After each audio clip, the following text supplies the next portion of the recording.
Welcome to Penrose Learning, where we make understanding easy. In this video, I will show you how to set up your default card in Apple Pay. It's a simple process that ensures your preferred payment method is always ready. First, open the Wallet app on your iPhone.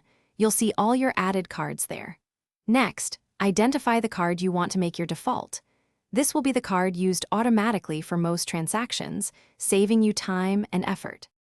Once you've identified your preferred card, simply tap and hold it. Then, drag that card to the very front of your stack of payment options. This visual reordering is intuitive and quick. When you release the card, it will automatically be set as your default. This means it will be the first card presented for payment in most situations, streamlining your purchases. To confirm your default card, simply open the Wallet app again. The card that appears at the very top of your stack is always your active default. This visual confirmation provides peace of mind, ensuring your preferred payment method is correctly configured. You can change this at any time by repeating the drag and drop process, offering complete flexibility.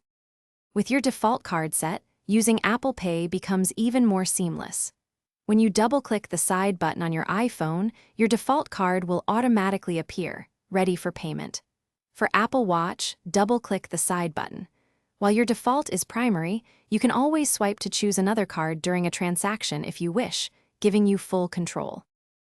Thanks for watching. If this was helpful, leave a like and consider subscribing. See you next time.